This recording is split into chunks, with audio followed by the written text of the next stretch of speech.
Olá, louvado seja nosso Senhor Jesus Cristo, para sempre seja louvado, glória ao Pai, ao Filho e ao Espírito Santo, como era no princípio, agora e sempre, amém.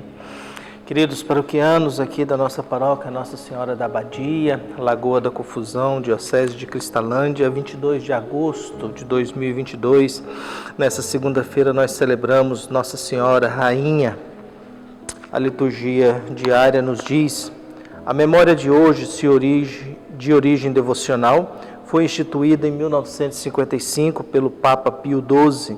É celebrada poucos dias após a solenidade da Assunção.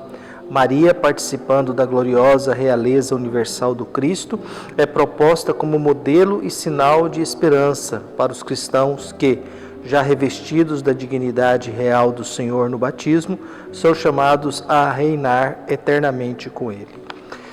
O evangelho que nós temos é de Lucas, capítulo 1, versículos de 26 a 38.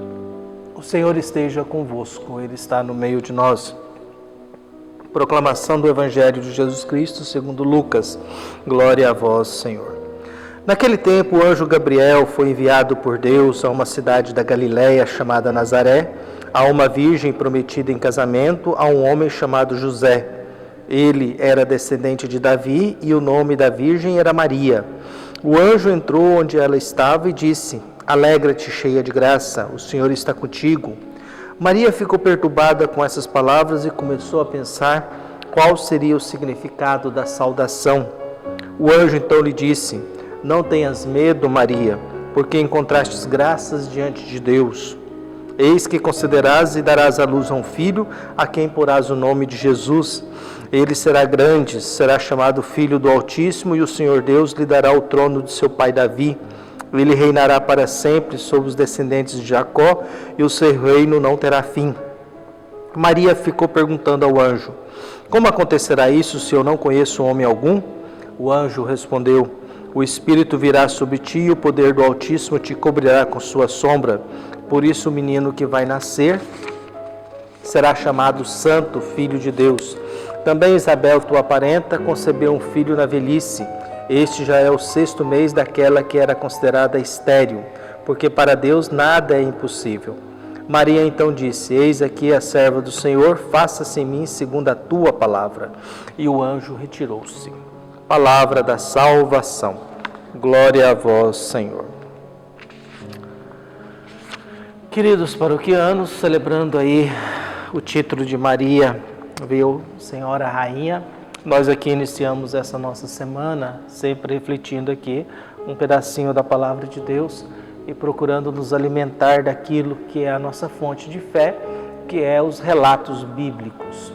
Cada vez que a gente abre a Bíblia e a gente vê uma palavra, nós estamos diante de um mistério, nós estamos diante de uma experiência de fé.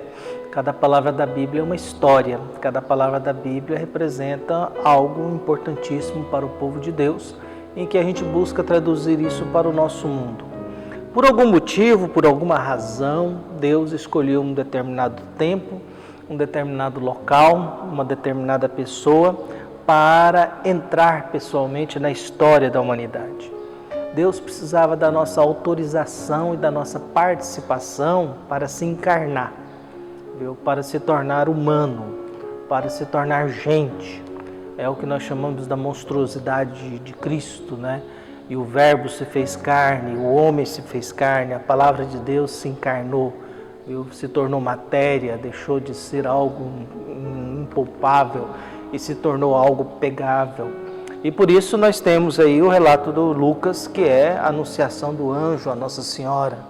E Deus resolveu fazer isso, talvez porque queria se aproximar de nós, ou queria fazer a experiência daquilo que é a sua criatura. Queria estar em pé de igualdade com cada um de nós. Isso é uma experiência única nas histórias das religiões. Deus se fazer ser humano, Deus se humanizar, é a humanização de Deus. Tem até um autor chamado Castilho, que ele escreve muito a humanização de Deus. Quer dizer, Jesus é o humano divino, é o humano que é Deus.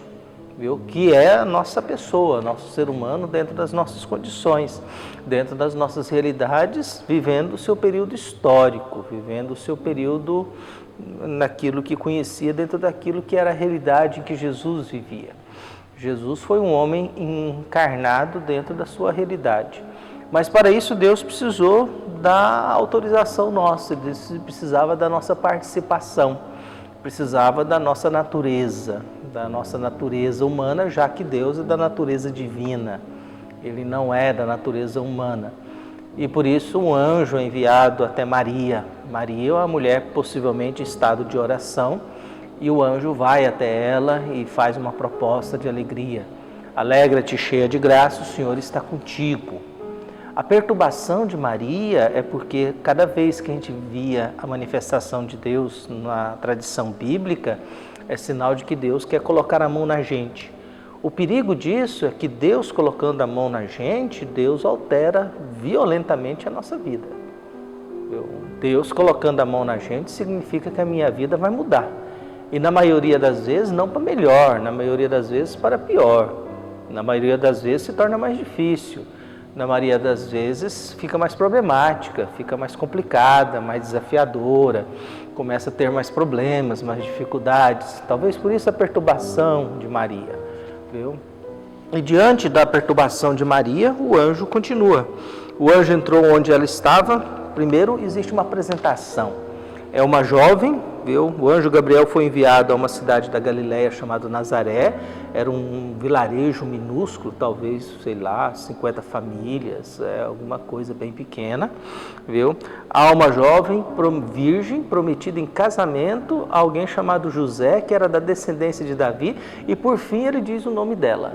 Primeiro, o Lucas dá as credenciais, o local, quem é essa pessoa, como que é a situação dela, que realidade que ela está, com quem ela está comprometida, viu? Aí entra a descendência de Davi e ao mesmo tempo, por fim, o último, o nome dela. O nome dela é Maria. E o anjo alegra-te cheia de graça, o Senhor está contigo. A perturbação de Maria é sempre essa coisa, mas Deus está querendo colocar a mão em mim, eu tenho coragem, posso permitir isso, quero que isso aconteça. Por isso Maria se torna perturbada e começa a pensar qual seria o sentido de tal saudação.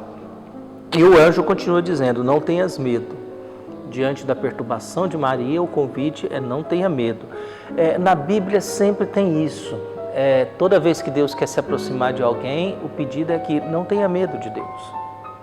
Não tenha medo porque é Deus que está indo ao seu encontro.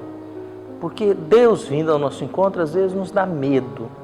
E a Bíblia sempre diz, diante do momento em que Deus quer ir ao encontro de alguém, sempre é aquilo, não tenha medo. O anjo diz a Maria, não tenha medo. Jesus vivia dizendo para os outros, não tenha medo, sou eu. Não tenha medo, sou eu. Sou eu o nome de Deus do Antigo Testamento. Deus no Antigo Testamento era chamado de eu sou. Moisés perguntou, o que eu vou falar para o rei que mandou? Quem que está me mandando? Diga a ele que eu sou, mandou você. Quer dizer, Deus é. É o que o Carl Jung dizia, perguntaram para ele se ele acreditava em Deus, um grande psiquiatra, um grande cientista do século passado, que veio depois de Freud, viu? E perguntaram se ele tinha fé e acreditava em Deus, ele disse que não, ele sabia que Deus é. Ter a consciência de que eu não preciso acreditar em Deus, eu sei que Ele é. Por isso, o anjo continua, não tenhas medo, viu? Maria, porque encontrastes graças diante de Deus. Eis que conceberás e darás à luz um filho, a quem porás o nome de Jesus. Viu? E vai dizendo as missões de Jesus. Ele será grande, será chamado Filho do Altíssimo, e o Senhor Deus lhe dará o trono de seu pai Davi. José é descendente de Davi no começo. E agora o anjo diz a Maria, o trono de Davi será. Porque o povo vivia uma esperança de que Davi voltaria. Davi é a grande memória de um grande rei da antiguidade, do passado, e havia uma esperança de que haveria novamente um outro Davi, e o trono de Davi seria restaurado, viu? Que Davi retornaria e o mundo que Davi governou voltaria. E por isso o anjo diz que o trono de Davi será dado a ele, viu? Ele reinará para sempre na descendência de Jacó, e o seu reino não terá fim. Abraão, Isaac e Jacó entra na idade dos patriarcas. viu? Então, quer dizer, Jesus agora é o novo Davi, Jesus agora é continuação dos patriarcas, viu? Abraão, viu? Isaías e Jacó, são os 3 patriarcas, os 3 pais da fé, começando por Abraão, e Jesus é a continuação dessa experiência. Então, o que o anjo está anunciando, que tudo aquilo que esperava do Antigo Testamento, a continuação dos patriarcas, a volta do rei Davi, isso acontecerá no filho que Maria terá. E ela dará o nome a ele de Jesus, com uma característica: quem dá o nome ao filho é o pai, não a mãe, viu? Na tradição das famílias daquela época, a responsabilidade de dar o nome ao filho é do pai e não da mãe. Mas Maria recebe, através de Lucas, essa responsabilidade, mas depois o anjo acaba dando essa responsabilidade a José, viu? E como acontecerá isso é a grande pergunta, viu? E a grande pergunta, mas como acontecerá isso se eu não conheço homem algum, se eu não tenho experiência afetiva e sexual com homem algum? Se eu não estou casado ainda oficialmente com José, nós não estamos morando juntos, como se dará isso? E aí vai ser, bom, aí agora é obra do Espírito Santo, né? É obra do Espírito Santo. Então, o filho que vai nascer é obra humana, mas também é obra do Espírito Santo. E por isso Jesus traz as 2 naturezas, a divina e a humana, viu? A eterna e a histórica, a infinita e a finita. Por isso Jesus tem essas 2 naturezas e ele pode fazer certas coisas que nós não podemos fazer. Por isso algumas coisas que Jesus faz é precedência divina. E aí o anjo, sem Maria perguntou, já dá um testemunho de uma coisa real. Geralmente nos anúncios do Antigo Testamento a pessoa sempre pedia um sinal. Aqui Maria não pede o sinal, ela quer saber como que vai acontecer, mas o anjo antecipa e dá um sinal. Isabel, a tua parenta idosa, estéril, humilhada, está esperando um filho. E esse é o 6º mês já. E por isso Maria termina o seu diálogo com o anjo, dizendo: eis aqui a serva do Senhor, faça-se em mim segundo a tua palavra. Viu? Que é uma das grandes frases, e a frase da vida de Maria. Por isso a minha prece hoje é que Nossa Senhora interceda por nós, que Nossa Senhora da Abadia proteja a nossa paróquia, proteja a nossa semana, nos dá força e coragem para a gente continuar trabalhando e fazendo bem e ajudando as pessoas a conhecer um pouco mais da nossa tradição religiosa e também, acima de tudo, fazer uma experiência de fé com Deus. Um abraço e até mais.